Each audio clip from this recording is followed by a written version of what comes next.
د څلورم سمستر محترمو محصلینو سلامونه نیکې هیلې مې ومنئ. امید دی چې تر دې دمه به روغ او خوشحاله وئ خپل ژوند کې. مهمه دا ده، ژوند مهم دی، سړی باید څه ډول ښه ژوند وکړي. او بل دا ده چې په ژوند کې مسؤلیت هم ډېر مهم دی، چې کله ته غواړې چې آرام ژوند ولرې، سوکاله ژوند ولرې او پرمختللی ژوند ولرې، خپل مسؤلیت باید تاسو یعنې ټول انسانان باید خپل مسؤلیت درک کړي او هغه ترسره کړي. موږ دا مسؤلیت چې تاسو ته آنلاین شکل درسي مواد تهیه کړو، او د تاسو دا مسؤلیت دی چې دغه درس په منظم ډول سره هغه واورئ، تعقیب یې کړئ او ورسره څنګ کتاب هم ولولئ، تر څو موږ په راتلونکي کې د یوه ښه ژوند څخه څه شو، برخمن شو. بله مهمه موضوع دا ده چې دغه درس کیدای شي لږ اوږد شي، ځکه دغه موضوع یو دغسې نننۍ موضوع چې ده هغه د دولت د غیر مالیاتي عوایدو ډولونه دي. یو څه داسې مثالونو ته اړتیا لري چې په ساده شکل موږ هغه مثالونه وړاندې کړو، بالاخره په هغې تاسو پوه شئ. موږ دوه ډوله د دولت عواید ولوستل په تېر درس کې، یو منظم عواید و، دویم چې و غیر منظم. منظم عواید موږ هغه ولوسته، که هغه کې تاسو مشکل لرئ کولی شئ مانه وپوښتئ.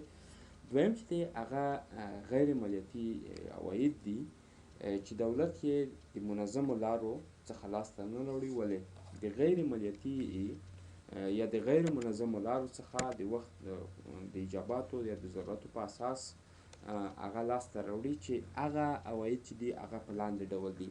د کتاب ۴ مخ بیا وګورئ. اول د دولت غیر مالیاتي عوایدو باندې موږ بحث کوو. د دولت غیر مالیاتي عوایدو ډولونه. اول ډول یې یعنې الف تاسو وګورئ، هغه عواید دي چې د دولتي تصدیو د فعالیتونو څخه لاسته راځي. ګورئ، دولت د عوایدو د لاسته راوړلو دپاره دوی معمولا د دولتي تصدیو باندې بحث کوي، هغه یې ډېر فوکس کوي. دولتي تصدیو موږ تاسو تعریف کړې وې، موږ تاسو لوستې وې چې دولت څنګه وکولی شي چې د دولتي تصدیو د لارې نه خلکو ته خدمات او اجناس وړاندې کړي، مګر د یوه ټاکلي قیمت په واسطه، چې دغه ټاکلی قیمت او دغه خدمات او اجناس د یوه ټاکلي قیمت په واسطه چې کله خلکو ته وړاندې کړي، ولس ته وړاندې کړي، نو دولت په مستقیم ډول د مصرف کوونکو څخه، یعنې دغه اجناس یې وړاندې کړه، اوس دغه اجناس چې کله مارکیټ ته لاړه، خلک یې مصرفوي که نه. موږ په داسې فرض کړو د بیلګې په ډول دولت هغه وړاندې کړه، بوره وړاندې کړه، دولت بوره وړاندې کړه مارکیټ ته. اوس دولت د بوره چې کله وړاندې کړه، نو خلک بوره مصرفول په دې معنی سره چې خلک هغه خریداري کوي او بالاخره هغه هغې نه استفاده په کورونو کې وکړي، هغه په مصرف ورسوي. نو کله چې دغه بوره یې واخیسته، دا خو دولت وړاندې کړې ده که نه، دولت خپل انحصار کې راوستې ده. نو دلته دغه ګټه چیرې ځي؟ د عواید چیرې ځي؟ دولت ته ځي. دلته ویلي دي چې دولتونو لپاره په انحصاري ډول شتون لري دغه مواد. ګورئ، که موږ تاسو دغه برېښنا فرض کړو، د برېښنا شرکت دا د دولت په انحصار کې دی، ده نه دولت په مستقیم ډول سره شی راوړي، عواید لاسته راوړي. اوس احمد نشي کولی چې ښې پیسې به لري، په لکونو ډالر به لري، ولې نشي کولی چې هغه برېښنا د بل هېواد نه واخلي او په خپل هېواد کې هغه مصرف کړي. یا به موږ دغسې فرض کړو چې د شیعي نظام او د داود خان په وخت کې که چېرته تاسو ته معلومات وي، په مزار شریف کې کو د برق فابریکه وه، په کابل کې د جنګلک فابریکه وه، د نساجیو فابریکه وه، په بغلان کې د بورې د تولید فابریکه وه، یا د سمټو فابریکه وه. ګورئ، دا ټول د دولت په انحصار کې وه. دا به دولت تولیدول او بالاخره هغه به خلکو ته بازار ته مارکیټ ته عرضه کول، او خلکو به هغه رانیول. چې کله به دغه عرضه شوه او د هغې څخه به څومره عواید چې لاسته راغله، ځکه هغه د دولت انحصار و، هغه هیچا نوره نه شوه تولیدولی، هغه عواید به په مستقیم ډول سره دولت ته تله.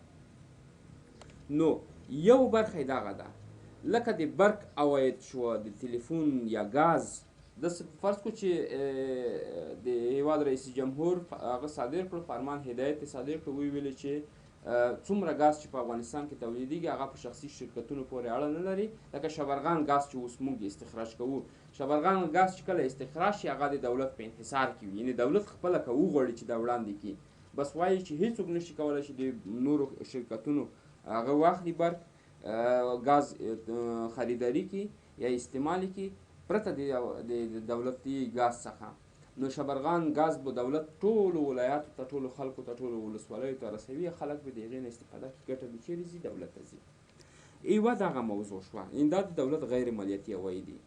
ب د دولتي مالونو او طبیعي سرچینو د پلور او اجاره ورکولو څخه ترلاسه کېدونکي عواید. کله کله دغسې حالات راځي چې دولت هغه کوم منظم مالیات چې دي هغې د خپلو انکشافي پروژو دپاره یا د برنامو دپاره هغه کپي تمام نشي، یعنې کمبود عمومي. نو دولت دلته د یو ډول مشکلاتو سره مخامخ کیږي، په دې خاطر چې دی د مشکلاتو سره مخ نشي، دغه مشکلاتو سره چې مخ شوی دی دغه مشکلات حل شي، یا هغه کومه تشه چې په د دوی په مالیاتي مالي پلان کې ایجاد شوه هغه رفع شي. نو دولت د تشې د ډکولو دپاره مخه کې هغه ځمکې چې هغه د دولت ملکیت وي، یعنې عامه ملکیت وي، هغه په خرڅوي په خلکو باندې، خو د خرڅولې په دې معنا سره چې باید د اصولو د قانون له مخې خرڅ شي، یا په اجاره ورکول. اوس داسې به موږ فرض کړو چې په خوست کې د شمال ځمکې شوې یا د الشیرو یا نوره ځمکې شوې، دا خو د دولت ملکیت و، د دولت ملکیت. یا فرض مثال داسې به موږ فرض کړو چې د تڼیو، منګلو، زدرانو دغه جنغوزي چې دي دا خو عامه ملکیت دی. اوس دا خو اوس مشکل دی چې دغه خلک دلته دغه استعمالوي، ولې د قانون په لحاظ دا د دولت عامه ملکیت دی. فکر کوم چې د اساسي قانون 9مه ماده او 14مه ماده په دې باندې ډېر ټینګار کړي، تاسو بیا هغه مادې ولولئ. نو دغه دولت خپله نه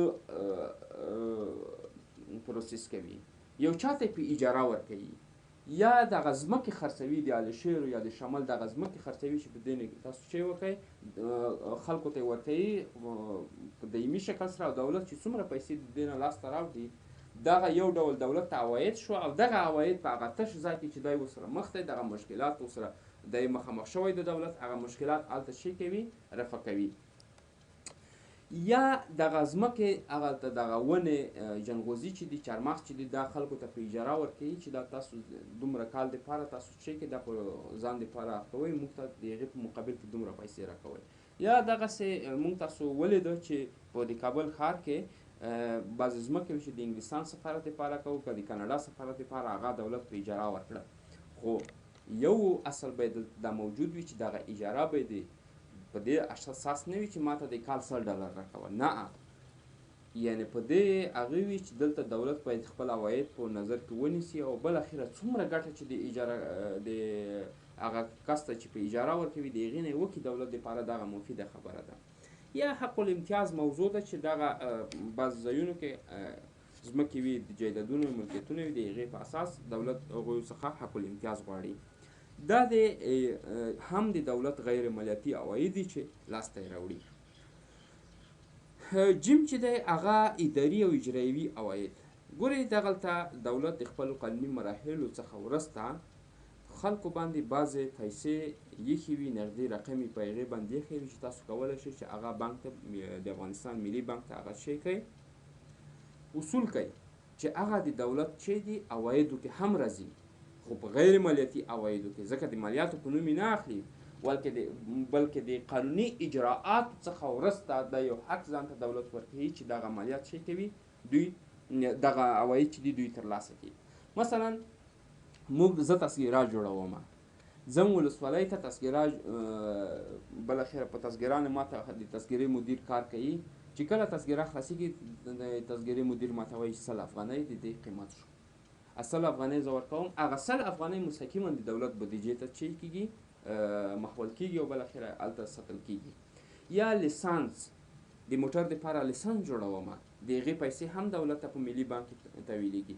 یا د محاکمو کې د دعوې طرحه بعضې دعوې دي چې ته یې کله په محاکمو کې طرحه کوې هغه د فاینانس اداره چې ده یا مالي مدیریت چې دی هغه د تا نه چې اخلي د هغې دعوې په مقابل کې 2 روپۍ اخلي هغه چیرې ځي دولت ته ځي.